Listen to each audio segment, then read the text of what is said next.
Hello, welcome to another segment of Heal Thyself, Benefits of Holistic Living. I'm your host, Mia Saenz, and in this segment with me is Margaret Mills, and she is the founder of Global Movement Makers, and we're going to hear all about how to bring in amazing mindset abilities and meditation and a bunch of other great stuff to help us bring our businesses into the alignment that we all want them to be. So welcome, Margaret. How are you? I'm great. How are you doing, Mia? Fantastic. It's awesome to have you here. Another kindred spirit. So I'm Absolutely. I'm happy you're here. Will you share with us as we progress into the questions and answers and just talking back and forth? Will you share with us what shifted you or what created you to get into this line of work to support people in a loving way? Wow, that's probably one of my favorite questions because it's something I'm so passionate about. 5 years ago, I was in a corporate, America corporate warrior role, and while it was good, it really wasn't feeding my soul, wasn't satisfying, and I was trying to balance work and family and small children and all of that. And while I was so busy, I just really felt totally disconnected to anything that I wanted to accomplish in life. And it took, a series of unfortunate events, often for many of us, we go through unfortunate events in life, force me to step back and say, okay, I really need to recreate what I want out of life here, right? Right. I need something that not only, feeds my wallet, feeds my ability to support my family, but also feeds my soul, right? And I started looking at, it's like you lay all the little playing cards out. What have I got? What am I good at? What do I like? What am I passionate about? And I started putting all that together, and I looked at the types of things that, and here's my test point. What is it that I would do even if you tried to pay me not to do? What is it that I would constantly say to people when I was out with them? Even if you tried to duct tape my mouth shut, I would still try to find a way to tell people things, right? Those are the things you're passionate about. Yeah. And for me, it was all about this belief that all of us have this movement inside of us waiting to be born. Just one of the innate characteristics. One of those things about being human is this need to express and to express who we are in the world and to express it in a way that's tied very closely to our point of view. And all of us have this idealistic view of what we would like to see in the world. And that comes either out of pain that we've experienced or out of just observation, things that you see. And I firmly believe that there's a way that you can tie those beliefs about what you're passionate about with the way to make a living.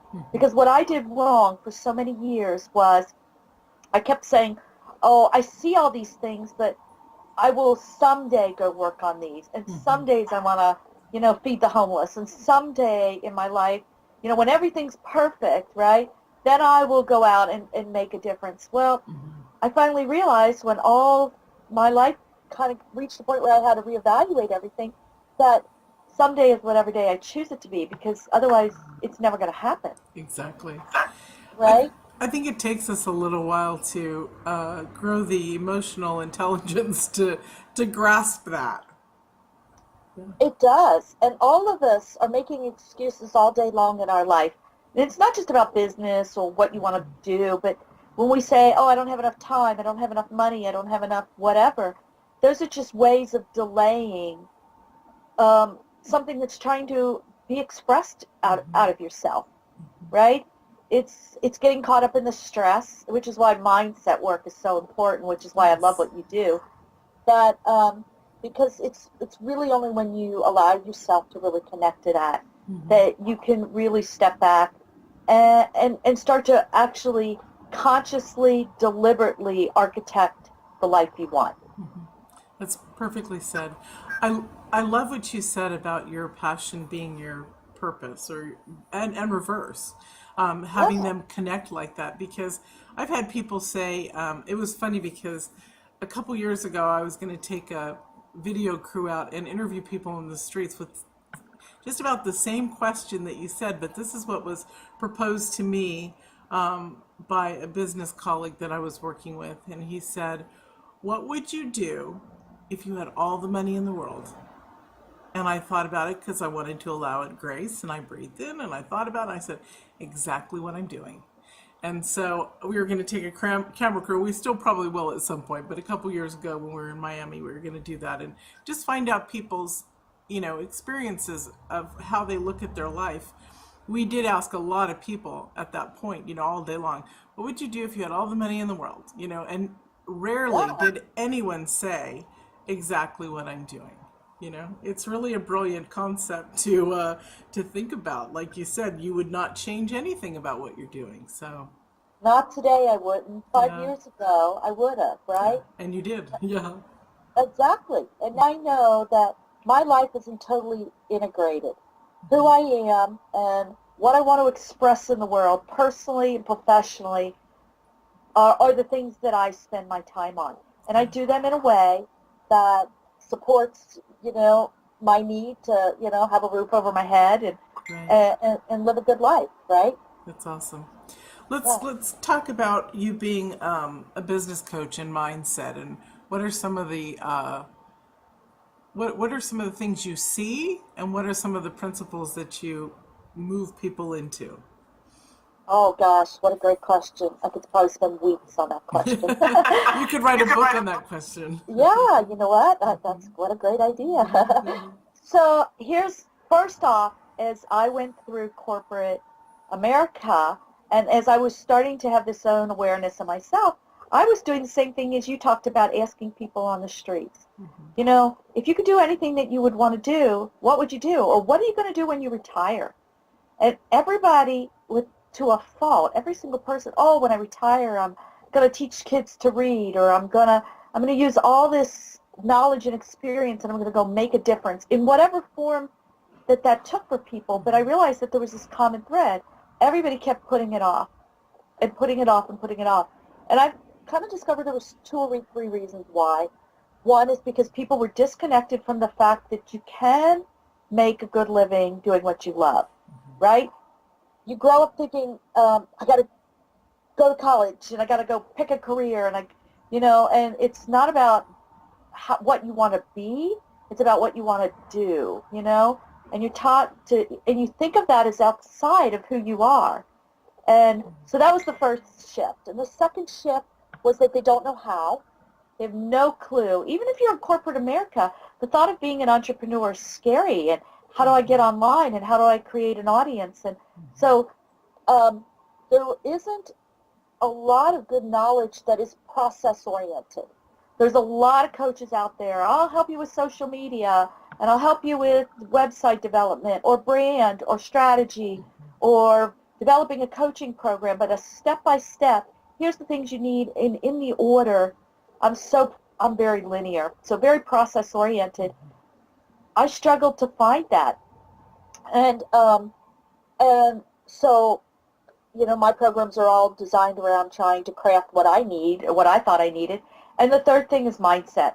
Pure and simple mindset trips every single one of us up on so many levels. So there's kind of this skill set, there's mindset, and then there's just this awareness that this is even possible. And when I looked at what I'm good at and what I want, and that was the genesis of Global Movement Makers. That name has very purposeful, deep meaning for me. I struggled to figure out, well, what world problem do I want to go solve? Because all of them tugged at my heartstrings. There's, starving kids all over the world, and even in my own backyard. And I realized that when I looked at the skills that I have, the best way that I can make the biggest impact is to enable as many other people to go make their impact, to follow their movement. And, by being a little part of their movement, I can make, it's a tsunami of change. I don't want to drop a little pebble in a little pond and just make a little ripple. I want a tidal wave that I can't lift a boulder, but I can lift a million pebbles one at a time, right? Right. So That's wonderful. That's really beautiful. what are some of the things that are holding back entrepreneurs from moving forward besides fear? Oh my gosh, That's fear, a big one. So, um, as I had to go through my own, transformation, I had to study so many different, I've got hundreds of books that I've read. Um, fear, fear is great. Fear is actually so motivating. All fears come down to one of two things, okay? It either comes down to some form of I'm not safe in some way, shape, or form, or I'm not enough in one shape, or form. And actually, you could even, if you unraveled I'm not enough, it all boils down to safe. And, on some levels, we're Right. still hardwired. We're still out on the Serengeti looking for the tiger, that's about to eat us. And I'm a firm believer that everything in your outer world, everything, just look around the room where you're at right now, is a reflection of your inner thoughts. Everything is, everything you have or don't have is a reflection of what's going on in here. You look at the paint on the wall, or the carpets on the floor, the pictures you've chosen, or even the things you've chosen to ignore in the room. There may be something you don't like about the room you're in. All of that is a reflection of your thinking, right? Mm-hmm. Even the stuff you don't like, you've chosen not to make a change for one reason or another. Same is true in your business. Your business is a mirror to you. You want to save $1 million on therapy? Start a business. It is the best form of therapy on the planet, because if you're sloppy in your thinking, you will be sloppy in your business. If you are disorganized, you will be disorganized in your business. If you're not disciplined, right? And all of those are mindset issues, right? All of those go back to some sort of fear. And people don't always have good skills. We don't teach skills in schools on how to manage your internal environment, how to manage anxiety, fear. And when it comes up, our natural reaction is to suppress it, right? And you know that what we suppress, comes out in other places. Right. How you were saying that it's not taught in schools about, well, we'll just say like mindset or that kind of stuff, or inner care. And Huh? and I'm sure that, within 100 years it will be, but If you and I have anything to say about it, well, exactly. That's really so important to bring that into young minds. yes. The American Indians, there's different tribes that start at, I think it's age 4 or 6 on grounding, and that's Wow. beautiful because they're just that much further ahead in how to maintain their world around them, and so it's really, I'm sure you've seen this too lately. A lot of pictures of children meditating in school and things like that, but that's not in our country. That's in, I think they do it in Really? France. Yeah, I think they do it in France. I can't even talk. In France, some places in Scotland, I heard.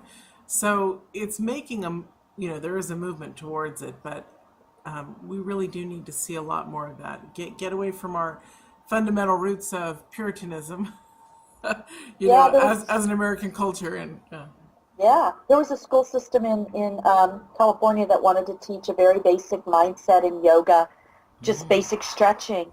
And a number of parents who didn't understand it tried to sue as if you were teaching religion in the school kind of thing. And it's, really in this country, there's a lack of understanding yeah, around that.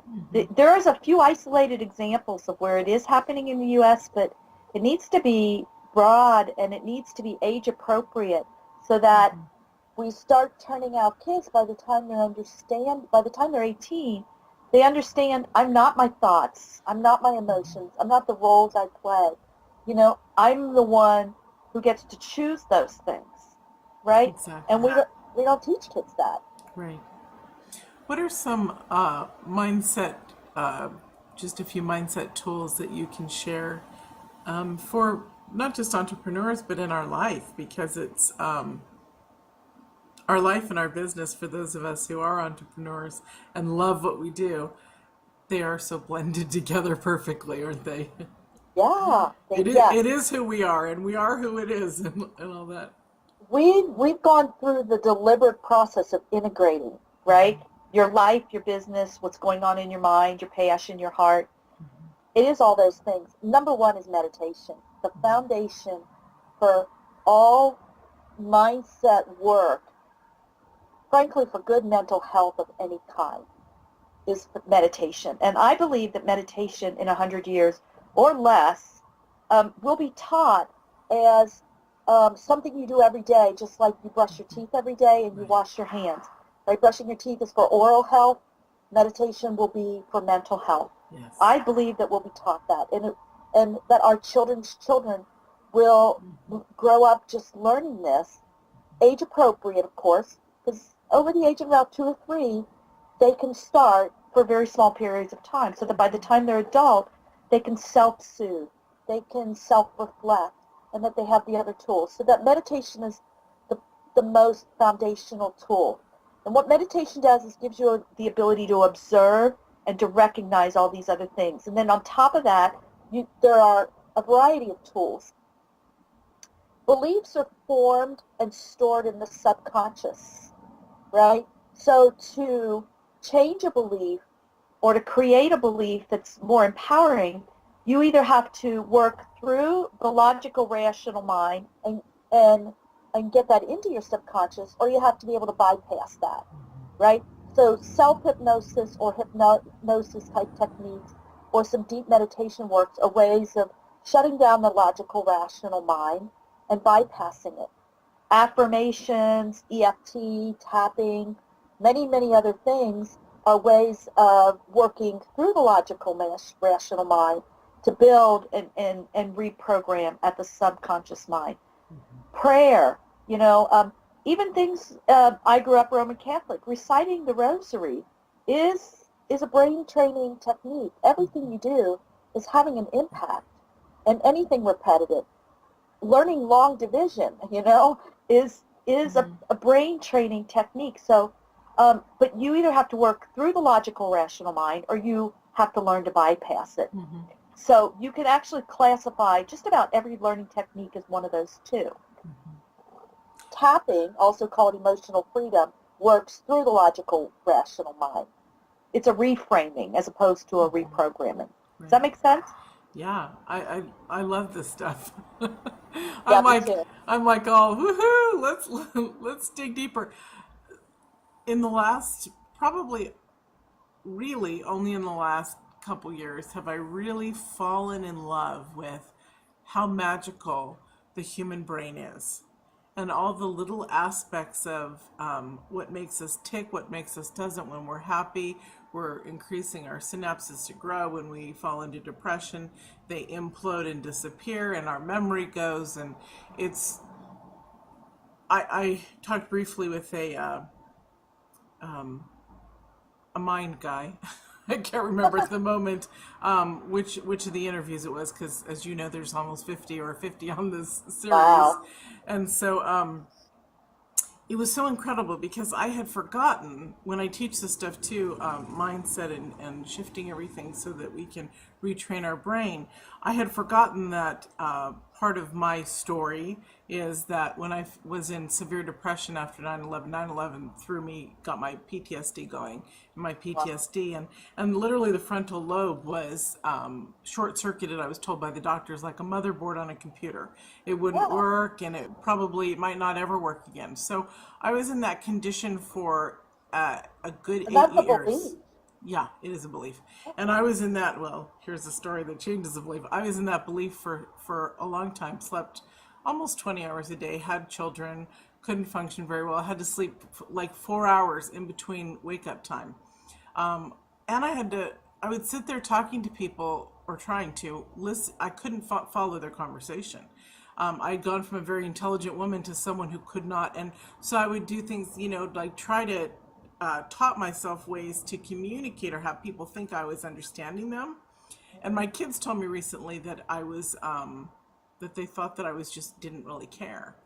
Wow. They tune in so well, don't they? They're amazing. And they're Yeah. like, you're just so different, Mom. And so to actually have everything regrow and come back to, I remember the moment that I finally had clarity. I had made the decision, and my birthday, August 14th. And so this was back in 2008. In 2009, started my program of working on every aspect of me. I mean, it was all laid out like a business plan. And within 4 months, part of that was losing a ton of weight and getting healthy and writing my book and all that. And I Oh my was in a God. meet and I was in a meeting with the publishers and some other writers, and they were one writer was describing her stuff and nobody could understand her, and I'm like, yes, don't you get it, such and such and such. And then after I was through, I was like, oh my God, I haven't felt like that in almost 10 years. And Wow. I realized I was back. I was among the living, and maybe I was not going to go back to anything else. So it really is amazing how our brain functions, and how the study of even being positive and happy in mindset and meditation increases the growth in our brain, and it helps with Alzheimer's and dementia. So why wouldn't we want just that mental clarity and that growth right there to sustain our life as long as we can? Absolutely. When I said there's some topics that you could duct tape my mouth shut and I would still try to communicate, this is one of those topics. It's I exciting. love everything about the brain. When I became a certified meditation teacher, we spent weeks and months reading about this, and I was like a sponge. I could not get enough Yeah, information. It's just one of my favorite topics. yeah. And that's why you're here. Yeah. Because I wanted to know more about your tools and methods and ways in which you support people. Would you like to talk a little more about meditation? Because for both you and I, we both know that it's a huge part of our life and how important it is for I clarity. believe it's the reason I'm alive today. I don't believe I would be alive without it. I went through my dark night of the soul, kind of like yours, where I slept around the clock. I was totally checked out. I couldn't function. And meditation, I believe, saved me.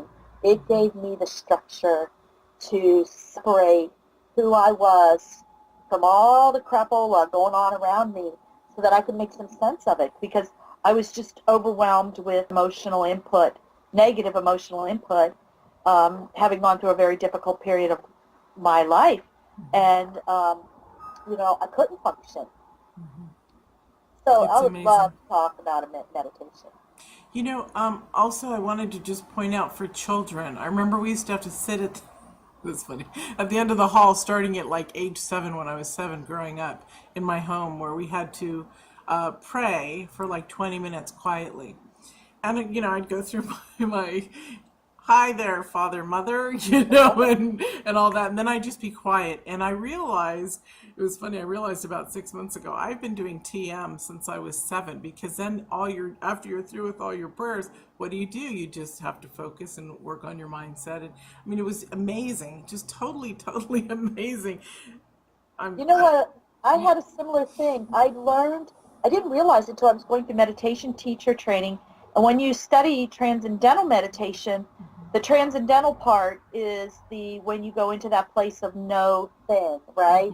Where you're just purely, it feels like a type of light sleep. But when I was a kid growing up, the whole time, um, my mom used to say, oh, she's going to go take a nap now. Whenever I got overwhelmed, I had to go off, and I would only be gone for 20 minutes. I didn't realize it, but that's what I was actually doing. I was transcending. I just had to sit down, and I could, I called it just zoning out, or I would take a nap. I just need a 20-minute nap. right. But what I was doing was I was going into that transcendental space because I couldn't handle the emotional input was overwhelming me. Even happy emotions, right? Yeah. But my go-to strategy when something overwhelms me is to take a nap, But for me, it's going into that transcendental state Right. because I can process, I can separate in that place.